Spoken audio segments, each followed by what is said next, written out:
조합제TV 시청자 여러분 안녕하십니까. 2019년 12월 2일 밤 8시입니다. 지난 9월 23일 해리 해리스 주한 미국 대사가 자유한국당 7명, 바른미래당 1명, 그리고 더불어민주당 1명, 여야 9명의 국회의원들과 미국 대사관저에서 만났다고 합니다. 이 자리에서 안상수 자유한국당 의원이 미북 회담이 내년 총선 전에 열리지 않았으면 좋겠다고 말하고 촛불 집회 등을 설명하면서 종북 좌파라는 단어를 언급을 하는 과정에서 문 대통령이 종북 좌파에 둘러싸여 있다는 보도에 대한 생각을 국회의원들에게 물었다는 겁니다. 그런 보도가 있는데 어떻게 생각하느냐? 문재인 대통령이 종북 좌파에 둘러싸여 있다는 보도가 있는데 어떻게 생각하느냐, 이렇게 물었다는 것입니다.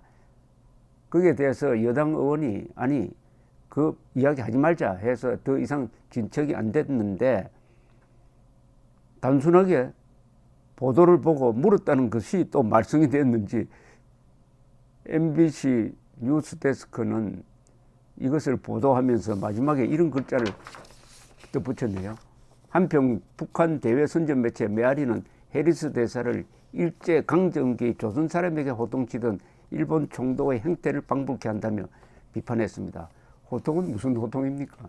그런 말이 있는데 어떻게 생각하느냐고 물었다니까. 그래, 그게 종북 좌파에 둘러싸여 있다는 게 그게 뭐 뉴스가 아니고 사실 아닙니까? 그걸 가지고 발칵하고 그걸 또 북한 언론, 북한이 해리스 대사 비판하는 것까지 MBC가 인용을 해가지고 같이 비판하는 형식을 취하니까 정말 한국의 종북 좌파 친북 이 뿌리가 깊다는 생각이 듭니다. 깊고 넓습니다. 자, 그런데 해리스 대사를 만만하게 보면 안 된다는 걸 제가 말씀드리겠습니다. 역대 주한미국 대사 중에서 이분이 한반도 관계를 가장 깊게 들여다보는 사람이라고 저는 확신을 합니다. 그리고 이분의 미국 군대 안에서의 비중이라든지 이런 것을 감안하면은 상당히 지금 문재인 정권의 껄끄러운 존재다는 것은 확실합니다. 이 사람은 아주 독특한 경력이 있죠. 뭐 이분 경력을 소개해드리면 이렇습니다.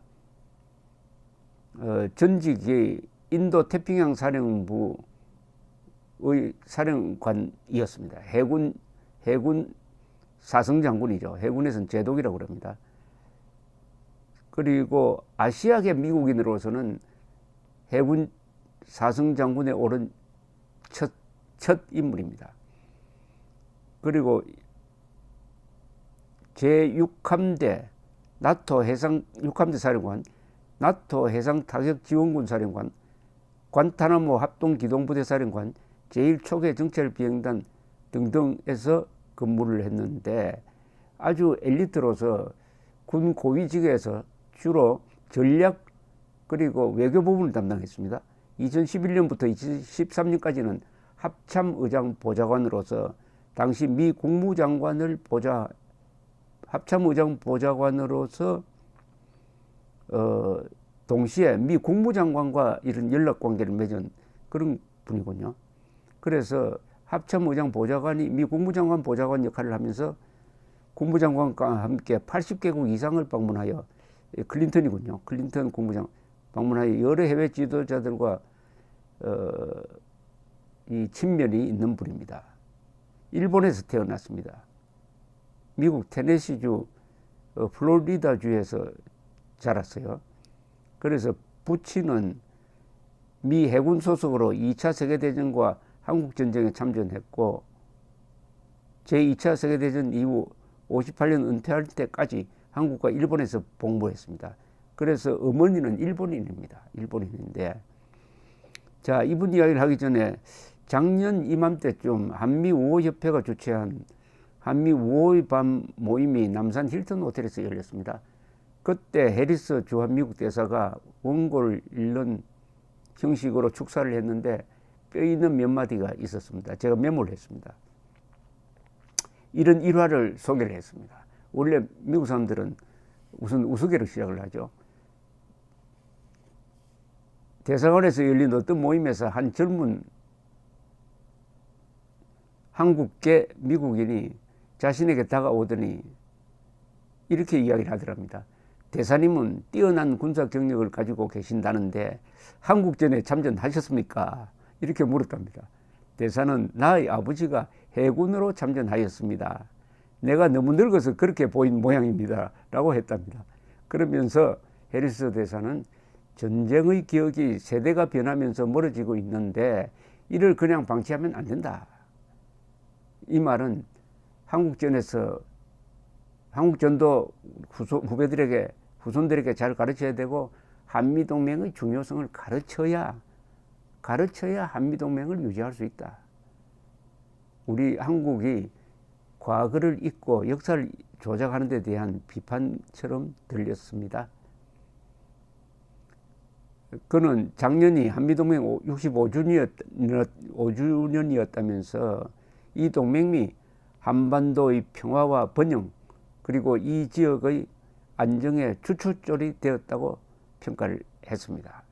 그때는 문재인 정부가 국방 예산을 8% 증액한 것을 아주 높게 평가하면서 분담금 협상에서 한국이 증액을 해야 될 것이다 라는 희망도 표시를 했습니다. 북한 문제에 대해서는 이렇게 이야기를 했습니다. 남북 대화는 비핵화의 진전과 연계되어야 한다. 비핵화의 진전이 없으면 남북 간의 이 협력은 어렵다. 이런 이야기죠. 대사로서 할 수 있는 가장 신중하면서도 뼈있는 한마디였는데 이분이 인도 태평양 사령관을 할 때 하고 나서 이제 미국 국회 하원 군사위원회에서 청문회에 나가서 한 발언이 아주 의미심장합니다. 그걸 제가 소개를 해드리겠습니다. 여기 대사로 부임하기 전입니다. 이렇게 이야기를 했습니다. 김정은이 자신의 체제를 지키기 위하여 이런 짓을 핵개발입니다. 한다는 평가가 압도적이라는 점을 잘 알고 있습니다. 나는 그런 관점을 취하지 않습니다. 나는 그가 단일 공산당 체제로 통일하기 위한 목표를 추구하고 있다고 봅니다. 그는 그의 할아버지와 아버지가 이루어가지 못하였던 목표를 추구합니다. 그것은 한반도를 공산주의 체제로 통일하는 것입니다. 나는 그의 핵 야망이 이런 시각에 기여하고 있다고 봅니다. 이런 생각이 북한을 한국과 그 지역의 다른 나라들 그리고 우리를 위협하는 존재로 만들고 있습니다. 이 말이 뭐냐면은 지금 북한이 왜 핵무장을 하느냐에 대해서 체제 유지용이라고 이야기하는 사람이 다수라 이겁니다. 그러나 해리스 대사는 그건 틀렸다는 겁니다. 대한민국을 없애버리고 대한민국을 연방제든 적화통일이든 방식으로 해가지고 소멸시켜서 할아버지가 꿈꾸었던 한반도 전체의 공산주의화를 위한 무기로 핵무기를 개발했다는 이야기입니다. 공산통일용이라는 이야기입니다. 체제 유지용이 아니라는 이야기입니다. 이 말이 맞지 않습니까? 김정은이가 체제 유지를 하려면 개혁 개방하면 되죠. 주민들 잘 먹여 살리면 되죠. 그러나 저렇게 굶겨 죽이면서 또 56%가 전기도 못 쓰게 하고 있어요. 전기 혜택을 받지 못합니다. 왜냐하면 원자 폭탄 만든다고 원자 발전소를 못 만드는 바람에 저렇게 됐어요. 그래도 오로지 한 손에 핵무기, 다른 손에 남한의 종북 세력, 전략적 무기와 정치적 무기를 결합시키면은 대한민국을 적화 또는 인질을 할 수 있다. 그러기 위해서는 반드시 핵무기가 필요하다. 이렇게 보는 겁니다. 이렇게 보는 시각이 가장 정확하고 가장 본질적으로 보는 사람인데 해리스 대사가 남북관계를 가장 본질적으로 보는 사람이 문재인 대통령 주변에 종북 좌파들이 많다는데 어떻게 생각하십니까? 그 말을 질문에는 뼈가 있죠. 모르고 그런 이야기를 한 건 아니죠.